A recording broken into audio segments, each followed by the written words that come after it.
des pasteurs véreux qui sont des criminels, qui perturbent la quiétude. Bravo au Cameroun. Bravo à tous les Camerounais. Chers Camerounais, on a marqué un but. Quand j'ai commencé l'éveil de conscience, les pasteurs camerounais m'ont écrit, m'ont dit chocolat, personne ne peut fermer les églises au Cameroun. Ce sont les églises de Jésus. Personne ne peut fermer. Ils ont jusqu'au 15 février pour fermer les églises. Et là, nous avons affaire au ministre de l'administration territoriale qui vient confirmer tout ce que j'ai dit sur la toile. Que les pasteurs sont des criminels. En m'appuyant sur le modèle camerounais, je voulais avertir tous les escrocs congolais qui se font passer pour les pasteurs ici. Je voulais avertir les escrocs congolais qui se font passer pour les prophètes, pour les évangélistes, pour les hommes de Dieu, qui sèment la terreur à Libreville, Port-Gentil, Oyem, Franceville. Je voulais avertir à ces faux pasteurs congolais qui livrent les enfants d'autrui à Satan. Comment quelqu'un tu ne l'as pas mis au monde? Il prie dans ton église, il peut faire ses rapports sexuels dehors, il vient, toi tu le prends, tu l'exposes à l'église, tu le livres à Satan. Tous les faux pasteurs congolais. Tous les faux pasteurs nigérians qui viennent du Nigeria, qui disent Jésus les a envoyés au Gabon. Les pasteurs togolais, les pasteurs béninois,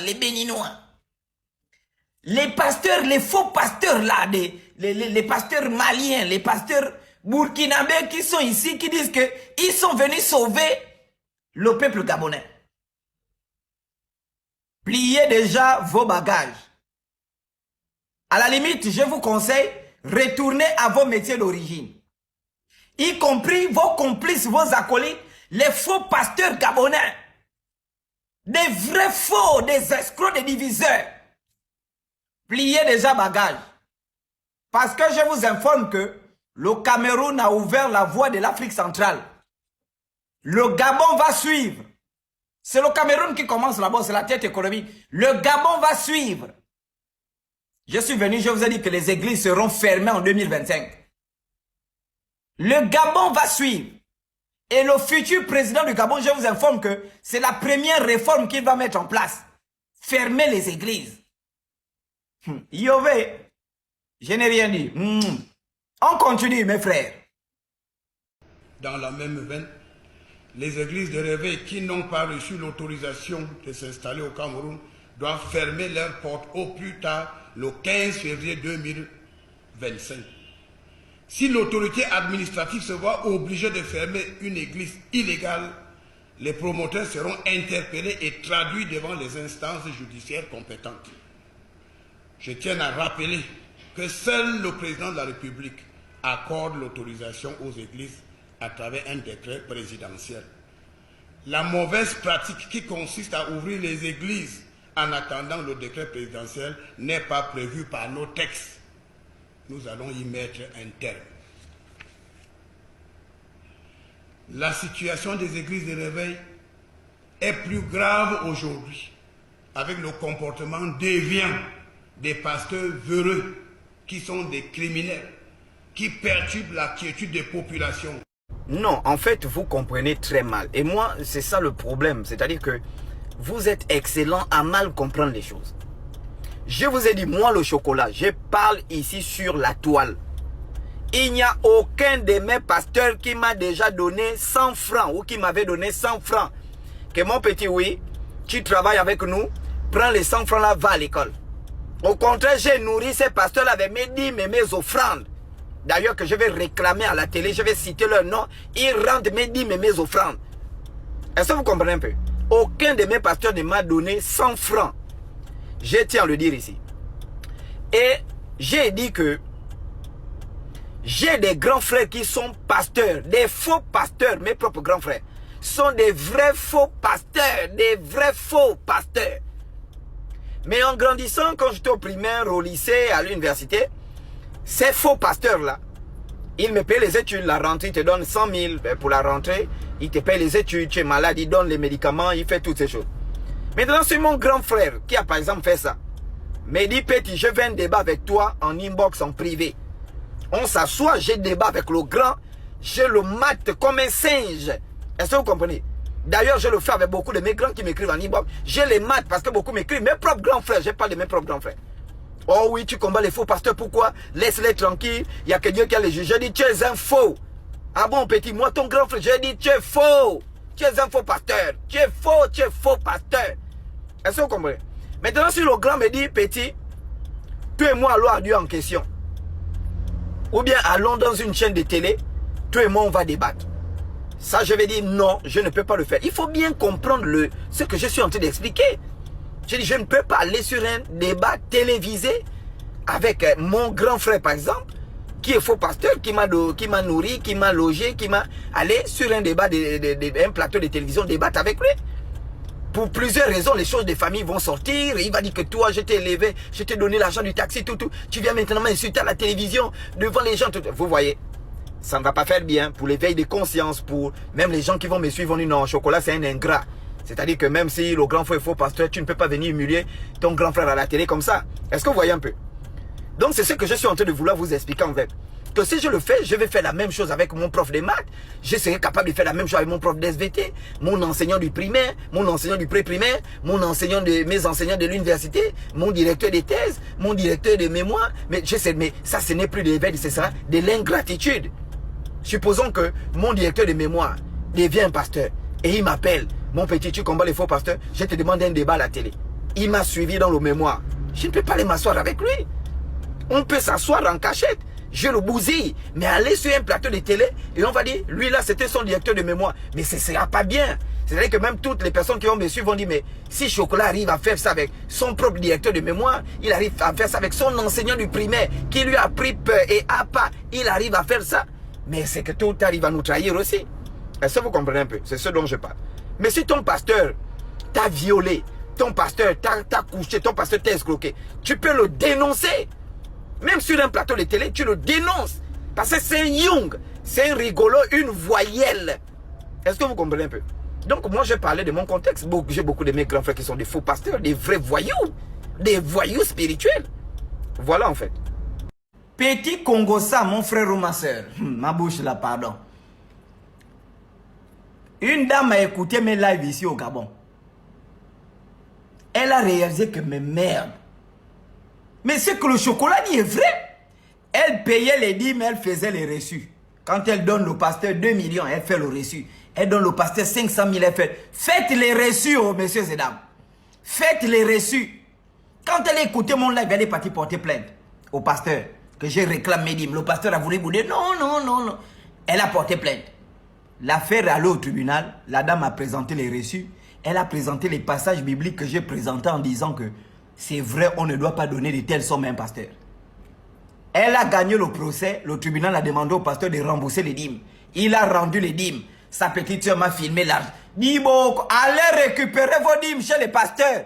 Allez récupérer, sont des maudits. Les gens ne font que m'envoyer cette fiche-là. Parmi lesquels une maman qui a mis 300 000 francs pour voter le chocolat des filles. Et elle m'a écrit, elle m'a dit, mon fils, j'ai voté pour toi peut-être 500 fois. Regarde les résultats que ça donne. J'ai dit, maman, vous ne pouvez pas vous baser pour faire confiance à des païens, à des médiocres. Et c'est ce que ça donne quand on a atteint le sommet de la médiocrité. C'est-à-dire que quand on n'a pas compris qu'un talent, on ne le vote pas, on le juge. C'est comme si vous allez organiser, je ne sais pas quoi, le prix Nobel de physique et de mathématiques et vous demandez au peuple de voter. Mais vous allez vous retrouver avec un pasteur qui est prix Nobel de biologie, un pasteur qui est prix Nobel de physique. On ne vote pas les talents, on les juge. Un comité scientifique s'assoit. Moi, je voyais ça quand j'étais petit dans les années 2008. Il y avait des Milano, Erli, Régis Massimba. Il faisait un truc là vers chez le vieux Boniface Assélé là, à Sogatol. Il y avait un comité qui s'assoit pour juger les talents. On s'assoit, dit, bon, sur l'année civile, du 1er janvier 2024 au 31 décembre, dans la catégorie cuisine, quel est le cuisine qui a le plus impacté le Gabon? Dans la catégorie musique, quel est celui qui a le plus impacté le Gabon? Dans la catégorie je ne sais pas quoi, quel est celui qui a le plus impacté? On ne peut pas procéder par vote, sinon les résultats sont biaisés d'avance. Maintenant, je vais vous donner un cours sur ce qu'on entend par influenceur, parce que vous allez rendre l'argent de la vieille maman qui a voté. Parce que les gens ne font que voter, vous mentez aux gens. Oh, après 150 votes, la personne aurait un billet, les gens ne font que voter, 200 votes, aucune notification, les pauvres ils ne font que finir leur pognon. Faut pas rentrer dans l'escroquerie des pasteurs finis. C'est pourquoi vous invitez même les pasteurs, tout ça, pour venir le buzz de l'année, comme vous allez inviter un pasteur va être dans le buzz de l'année. Et ce pasteur, les pasteurs qui seront là-bas, tous les pasteurs qui ont eu le buzz de l'année, c'est moi qui leur ai donné ce buzz. Ils ne vont rien gagner. Même tout ça, ce sont des conneries. Lui, là, ne peut pas gagner devant moi. Ça, c'est quoi, c'est ça? Je vais vous donner un cours, ce qu'on entend par influenceur. Le dictionnaire universel Larousse définit un influenceur comme une personne à cause de son statut et sa forte exposition sur les médias ou sa forte exposition médiatique, notamment les médias publics, privés ou les réseaux sociaux, dispose d'une grande influence sur l'opinion publique et les décideurs politiques, économiques, sociaux et culturels. Ce qui veut dire que l'influenceur, c'est quelqu'un à cause de sa forte présence médiatique, devient un pont entre le peuple et les décideurs. Ça veut dire que l'influenceur prend les aspirations du peuple, les pensées du peuple, les opinions du peuple, la volonté du peuple, la souffrance du peuple. Il relaie tout ça aux décideurs politiques, économiques, sociaux, culturels qui vont permettre à ces décideurs de prendre des décisions rationnelles pour résoudre les problèmes. C'est ce qu'on entend par influenceur. Ce n'est pas des gens qui finissent de raser les poils. Tu sors, tu dis tu es influenceur. Ce n'est pas ça. Est-ce que vous comprenez? C'est quoi? Je ne peux pas assister à de telles bêtises. Je ne peux pas. Parce qu'il n'y a pas de rationalité. Les résultats sont biaisés d'avant. Et vous allez rendre le pognon des vieilles mamans. Finissez de l'organiser. Moi, je ne peux pas assister à de telles bêtises là. Ça, c'est quoi? De la vieille maman qui a voté. Les gens ne font que voter. Vous mentez aux gens. Oh, après ça... Voici votre influenceur de l'année. Il crie comme ça parce qu'il a honte. C'est la honte qui vous fait crier comme ça. Moi, je ne suis pas un influenceur. D'ailleurs, les trucs, les Bakota là, ils m'ont appelé. Il y a de cela 2 semaines. Ensuite, il y a de cela 3 jours. Une dame m'a encore appelé pour me dire il faut passer ici au Carrefour Gigi à la CNSS, venir récupérer le billet. J'ai dit je ne viens pas. Parce que je suis un éveilleur de conscience, pas un influenceur. Mais vous m'avez pris, vous m'avez placé parmi les influenceurs. Mais regardez quand même la définition d'influenceur. Moi, je parcours tout le Gabon. Cette année, j'ai visité tout mon pays. Je suis arrivé à Lambaréné, le marché était en ébullition. Je suis parti dans les forêts gabonaises, partout. On parle du chocolat des filles. Parce que j'ai un impact mondial sur le plan politique, économique, spirituel. Mon papa Bertrand Zibi fait un discours politique. Il demande à tout le monde, levez-vous, on acclame pour le chocolat des filles. Parce que ce petit est en train de changer cette république. C'est ce qu'on appelle de l'influence. Mais ça, c'est pas être influenceur. Moi, c'est hier que j'ai découvert que ce gars-là est influenceur. Et les gens m'ont envoyé des choses sur WhatsApp où il est dans les bars avec les filles, dans les boîtes, les bars, entre nous bars, les trucs. Et puis, vous venez dire qu'il est influenceur. C'est pourquoi j'ai dit ces votes sont biaisés. Je ne conteste pas parce que j'aurais voulu être nominé premier ou quoi que ce soit. Non. Je conteste parce que vous avez mis mon nom dans des bêtises et ensuite vous êtes dans des bêtises. C'est pourquoi je conteste. J'ai dit, soyez quand même un peu pudique. On ne mesure pas l'influence d'un homme à travers un vote. On mesure l'influence à travers son impact social. Sur les médias. D'ailleurs, même le média qui a le plus fait, qui a fait l'émission du buzz, c'est Afrique Media News. Ce n'est pas les chaînes que vous mettez là.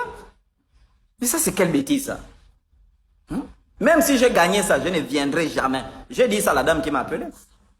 Donc, vraiment, c'est une honte, honte.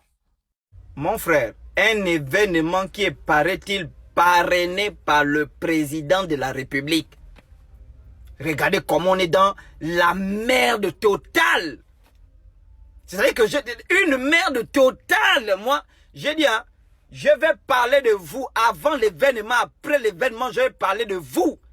Et tous ceux qui sont dans le réveil de conscience africain, n'allez pas dans les Bakota Awards, c'est de la connerie. Vous enrichissez Libertis et les organisateurs de ces événements-là. Et ils s'enrichissent au profit de votre popularité, de votre talent, ils ne vous donnent rien. N'allez pas, laissez-les aller même entre eux. Ils vont faire les choses entre vous, le peuple, n'allez pas. C'est de la connerie. Pourquoi? Parce que j'ai la preuve de ce que j'affirme. Une maman a voté 300 000 francs. C'est une autorité de ce pays-là. Je ne cite pas son nom. Elle a dit, maintenant si ça chauffe, on débarque là-bas, ils vont me rendre mon argent. 300 000, elle a voté avec ses enfants. Elle s'est assise, les enfants ont pris le téléphone, vote. Ils ont voté. Ça doit faire, comme tu dis là, 1500 voix. Ça veut dire qu'une seule personne faisait en sorte que j'étais élu. Maintenant, tout le monde entier qui vote pour moi, jusqu'en enfer, dans les eaux, on me connaît. Sous la terre, on me connaît. Dans les cieux, on me connaît. Ils envoient les fiches, oh, 122 votes. Mais ça, c'est la folie totale. C'est la folie totale. Et j'ai écouté quelqu'un dire non, et tout, les gens qui sont nominés là, ont des amis qui ont l'argent. Qui n'a pas des amis qui ont de l'argent? Qui n'a pas des parents qui ont de l'argent?